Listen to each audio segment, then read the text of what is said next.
A Guerra dos Consoles.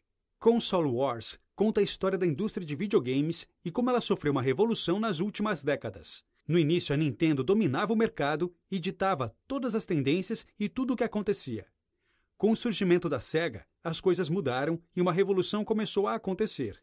Os investimentos em inovação e tecnologia cresceram e os novos players do mercado queriam se posicionar como os melhores. Essa competitividade crescente trouxe grandes benefícios para a indústria e para os gamers, e deu início a uma guerra para conquistar a preferência dos consumidores. Se você quer entender mais sobre o que aconteceu e descobrir como uma pequena empresa conseguiu superar uma gigante e revolucionar a indústria, esse microbook é para você. Nintendo, a primeira gigante. Hoje em dia, os gamers têm acesso fácil e rápido a seus jogos favoritos. Se você quer jogar um videogame, tem inúmeras opções a seu alcance, podendo escolher entre jogos de tiro em primeira pessoa ou jogos de fantasia, entre console dedicado, PC ou dispositivos portáteis. Se você tivesse um console em 1990, ele provavelmente teria sido desenvolvido e fabricado pela Nintendo. A Nintendo é uma empresa japonesa de eletrônicos e dominava completamente o mercado de videogames. Nos Estados Unidos, a empresa era dona de quase 90% do market share da época. Essa dominância do mercado ocorria pois a Nintendo decidia e controlava com mãos de ferro quais empresas podiam criar os jogos para seus consoles. E para garantir que a qualidade dos jogos da Nintendo sempre fosse superior, nenhum parceiro poderia desenvolver mais de 5 jogos por ano. Além disso, a Nintendo definia que o preço mínimo de um jogo deveria ser de $10. Essa política garantia que a Nintendo recebesse muitos lucros em seus jogos famosos, como Street Fighter 2, desenvolvido pela Capcom, e também permitia que controlasse de perto quais empresas produziriam os jogos para seus consoles. Obviamente, a Nintendo estava protegida por sua influência no mercado. Quando um grupo de desenvolvedores tentou criar jogos para o console sem a aprovação da Nintendo, foram processados. Para muitos desenvolvedores, a ameaça de perder a permissão da Nintendo poderia resultar em uma expulsão total do mercado, e isso os mantinha leais às imposições da empresa. No entanto, ser um líder de mercado tem seus lados negativos. A Nintendo precisava continuar vendendo novos produtos e assumia grandes riscos para manter sua posição no mercado. Isso fez com que muitos produtos criados pela Nintendo fossem de péssima qualidade, e na pressa para lançar novos produtos, a empresa cometeu alguns erros. Por exemplo, quando a empresa lançou seu console de 16 bits em 1991, o Super Nintendo, que não era compatível com os jogos dos consoles anteriores. Isso deixou muitos clientes furiosos, pois foram forçados a comprar seus jogos favoritos novamente. Esse tipo de erro, combinados com a ira dos fabricantes de jogos que a Nintendo expulsou do mercado, criaram uma abertura no mercado para que surgisse um novo competidor. Esse competidor era a Sega, que estava pronta para se aproveitar das fraquezas da Nintendo. Sega, surge um desafiante. Quando a Sega entrou no mercado de videogames, ninguém esperava que a empresa pudesse tomar o mercado da dominante Nintendo, mas foi exatamente isso que aconteceu. Mas como uma empresa pequena como a Sega conseguiu conquistar seu espaço e se impor contra uma grande empresa que dominava 90% do mercado? A Sega identificou o nicho de mercado perfeito. Ao apontar todas as falhas da Nintendo, a Sega conseguiu criar uma imagem de mercado que era exatamente o oposto. Um dos pontos fracos da Nintendo era o fato de ser vista como uma empresa supercontroladora. Muitos gamers também sentiam que a Nintendo estava muito focada em jogos infantis. A Sega, por sua vez, decidiu oferecer mais liberdade para os desenvolvedores de jogos e encorajou o desenvolvimento de mais títulos para adultos. Como resultado, uma parte dos jogos da Sega era muito mais diversa, já que os desenvolvedores tinham liberdade para criar o que quisessem.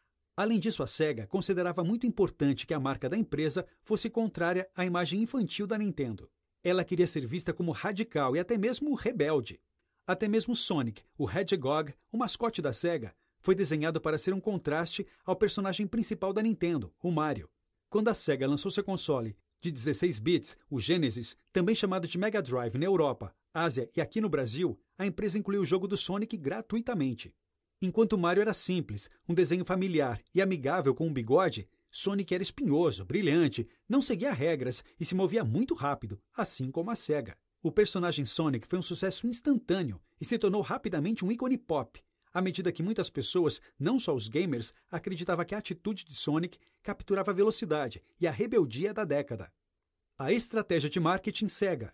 Muitas empresas se colocam contra seus principais competidores em suas campanhas de marketing.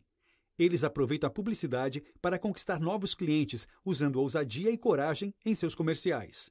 Um exemplo disso é o comercial clássico da Pepsi, onde ela desafia a Coca-Cola sobre quem tem o melhor sabor. A SEGA também utilizou um marketing comparativo para ganhar vantagem sobre a Nintendo, em relação à imagem da empresa, mas não parou por aí.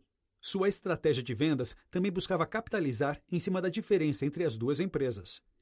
Quando a Nintendo lançou seu console de 16 bits, o Super Nintendo, ou SNES, a SEGA fez uma turnê pelos maiores shoppings dos Estados Unidos apresentando seu produto, o Genesis, chamando o evento de SEGA World Tour. A estratégia era procurar por clientes que estavam prestes a comprar o SNES da Nintendo. A turnê apresentou a empolgação do Sonic the Hedgehog, em contraste com o velho Mario da Nintendo, e foi um grande sucesso. O Genesis continuou a vender muito, apesar do lançamento do SNES. Outro desafio surgiu quando ambas as empresas lançaram uma versão de Mortal Kombat, um jogo de luta muito popular. A Nintendo tentou fazer sua versão ser menos realista, fazendo com que seus lutadores sangrassem com a cor cinza, ao invés do vermelho. Já a SEGA ofereceu uma versão sem censuras, com sangue vermelho e com uma opção para digitar um código especial e tornar o jogo ainda mais sangrento. A versão da SEGA foi muito mais popular.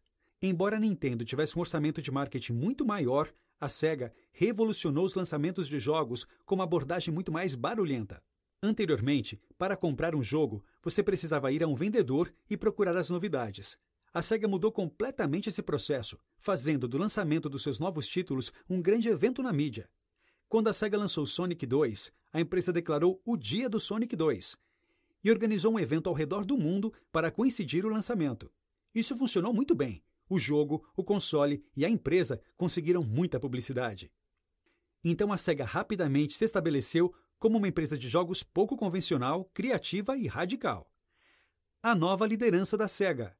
Até mesmo as empresas mais criativas e originais precisam de uma estrutura e de funcionários talentosos para funcionar. O sucesso da SEGA nos Estados Unidos começou quando a SEGA of America, SOA, contratou um novo diretor chamado Tom Kalinske. Kalinske havia trabalhado na Mattel, onde ajudou a criar o famoso personagem He-Man e também a ressuscitar a popularidade da Barbie. Quando Kalinske assumiu a SEGA, ele precisou primeiro ganhar a confiança dos funcionários da empresa. Houve um grande problema com um funcionário em especial, Shinobu Toyoda. Muitos colegas de Toyoda acreditavam que ele era um espião da filial japonesa da empresa. Kalinske precisou acabar com isso e declarou abertamente sua confiança em Toyoda e encorajou os outros a fazerem o mesmo. Kalinske unificou a empresa, criou um espírito de time e desenvolveu uma atmosfera positiva e criativa. A SEGA precisava disso. A empresa só poderia superar um de seus maiores obstáculos, a distribuição, se seus funcionários trabalhassem juntos. Muitos revendedores tinham medo de perder seus clientes da Nintendo se estocassem produtos da SEGA.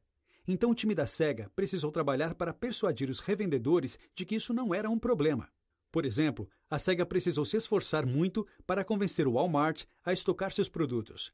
Os diretores da SEGA precisavam se encontrar regularmente com os executivos do Walmart, enquanto o departamento de marketing trabalhava por horas para definir estratégias eficientes de publicidade. Os esforços da empresa em relação ao Walmart deram certo. Fazer as coisas no tempo certo também era uma habilidade dos executivos da SEGA. Eles eram especialistas em descobrir quando lançar campanhas de publicidade ou novos produtos, e a empresa continuou a crescer. A SEGA também precisava antecipar as mudanças de preços da Nintendo e agir de acordo com elas. Em uma ocasião, executivos descobriram que a Nintendo iria reduzir o preço dos seus consoles uma noite antes do anúncio público. O time da SEGA trabalhou durante toda a noite e conseguiu diminuir o preço do seu console primeiro. Então os consumidores pensaram que a Nintendo estava apenas copiando a SEGA. Quando Mortal Kombat foi lançado, a SEGA ultrapassou a Nintendo como líder do mercado, e esse foi o auge da empresa. Hoje os consoles da SEGA estão apenas nas nossas memórias. As escolhas da SEGA mudaram o rumo das coisas. Existem dois caminhos principais para as empresas de jogos como a Nintendo e a SEGA em termos de crescimento. Você poderia criar um novo software, desenvolvendo jogos, ou criar um novo hardware, desenvolvendo consoles. Tomar essa decisão estratégica é complicado. Você precisa considerar qual das estratégias vai exigir mais tempo e esforço, e quais as escolhas vão aumentar as vendas. No entanto, a SEGA sabia o que queria. Ela optou pela rota do hardware, que era uma decisão arriscada. Quando o Genesis e o SNES precisavam ser atualizados, a Nintendo e a SEGA usaram estratégias muito diferentes. A Nintendo não arriscou e desenvolveu o Super FX Chip, que que oferecia uma simples atualização para seu console. A Sega, por outro lado, tentou revolucionar e criou o Sega CD, que tinha uma tecnologia superior à atualização da Nintendo, mas também um custo muito maior de desenvolvimento, e por isso era muito mais caro para os clientes. Embora sua tecnologia fosse inovadora, o custo era excessivo e poucas pessoas compraram o produto. A Sega também hesitou com um console que substituiu o Genesis, o Sega Saturn. A empresa não conseguiu oferecer jogos novos e de alta qualidade para o Saturn, o que não deixou seus clientes satisfeitos. A Sega tinha se tornado lenta e não conseguia responder ao mercado por oferecer muitos dispositivos diferentes aos seus clientes. Além do Genesis e do Saturn, a empresa também tinha o Game Gear. Com 3 plataformas, os desenvolvedores de jogos não sabiam por onde começar e não conseguiam desenvolver títulos para tantas tecnologias diferentes. Além disso, a Sega não conseguiu cobrir toda a demanda pelo Saturn. Ela estava lutando para fabricar e distribuir consoles para os fãs, o que fez com que muitos deles se voltassem contra a empresa, freando seu crescimento acelerado. A gota d'água veio quando a Nintendo lançou seu jogo Donkey Kong Country em 1994. Assim terminou o breve momento da Sega no topo do mundo dos jogos, e a Nintendo recuperou sua posição, ultrapassando a Sega em vendas. O controle excessivo da Sega Japão atrapalhou seu crescimento nos Estados Unidos. Nós normalmente pensamos nas empresas como uma grande entidade. Existe uma General Motors, GM, uma General Electric, GE, uma Nintendo e uma Sega. No entanto, as estruturas dos negócios são muito mais complexas. A Sega of Japan, SOJ, era a Sega original, localizada no Japão. Havia a subsidiária Sega of America, SOA, que ficava nos Estados Unidos e era comandada por Tom Kalinske. Curiosamente, a Sega americana teve muito mais sucesso do que a Sega Japão. Nos Estados Unidos, a Sega era uma líder de mercado, mas sua empresa-mãe nunca alcançou o mesmo status no Japão. As estratégias de mercado da Sega americana eram mais lucrativas, mas também muito diferentes. A Sega Japão não estava pronta para assumir os riscos que a Sega americana assumiu. Al Nielsen, o diretor global de marketing da Sega americana, percebeu isso quando viajou para o Japão e jantou com seus colegas da matriz. Seus colegas japoneses pediram um prato para ele chamado fugu, um peixe que, se não for preparado corretamente, pode ser venenoso. Nielsen experimentou e então ofereceu um pouco a seus colegas, que não aceitaram. Com isso, Nielsen percebeu que a Sega Japão e seus funcionários gostavam de segurança, diferente do time da Sega americana. A Sega Japão só permitia que a Sega americana tivesse independência no começo, porque Hayao Nakayama, o diretor da Sega Japão, confiava em Kalinske. No entanto, a Sega Japão começou gradualmente a tirar essa liberdade da Sega americana. A matriz escutava cada vez menos aos comentários da Sega americana ou simplesmente ignorava todos eles. Outro ponto importante da história aconteceu quando a Sega Japão ignorou a Sega americana na questão do ciclo de vida do console Genesis. A Sega americana havia calculado que ela acreditava ser a vida útil ideal para o console, mas a Sega Japão desenvolveu cálculos completamente diferentes. A Sega Japão decidiu seguir seus próprios cálculos e tirou o aparelho das prateleiras quando ele ainda vendia bem. Essa decisão acabou custando à empresa sua posição como líder no mercado americano de consoles. Não se abrir para parcerias pode ter sido o erro definitivo da Sega. Em um mercado acelerado e criativo como o de videogames, não é incomum que diferentes empresas trabalhem juntas, especialmente se elas possuem habilidades compatíveis. Entretanto, infelizmente para a Sega, essa não era a filosofia de sua empresa matriz. A Sega Japão se recusou a cooperar com outras empresas porque não queria perder o controle que tinha sobre seu próprio negócio. Uma das joint ventures recusadas era um negócio potencialmente lucrativo, com a empresa japonesa de eletrônicos Sony. A Sony estava interessada em entrar no negócio de videogames, mas estava mais interessada em desenvolver os softwares do que os hardwares.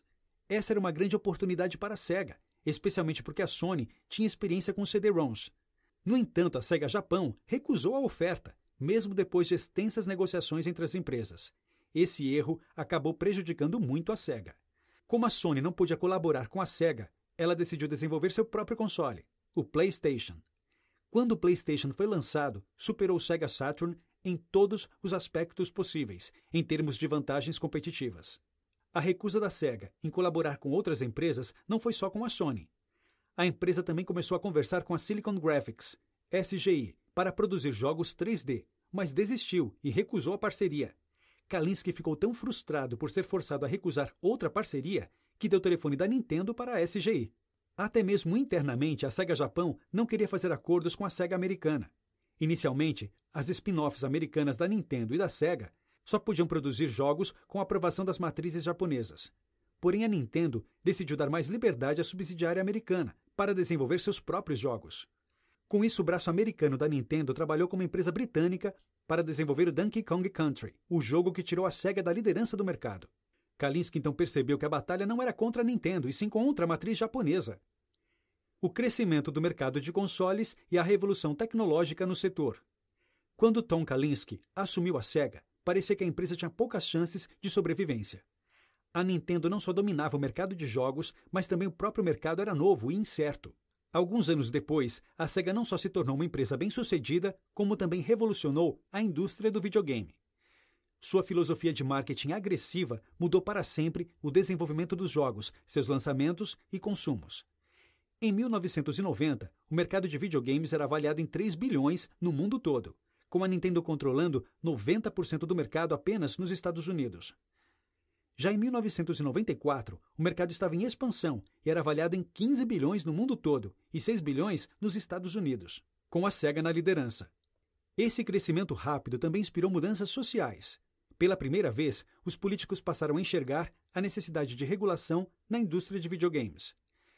Depois que a SEGA lançou Mortal Kombat, o Congresso americano organizou audiências sobre violência e videogames. Essas audiências levaram à criação de um grupo regulatório que impunha limites de idade e classificações nos jogos, que eram considerados muito violentos para os menores.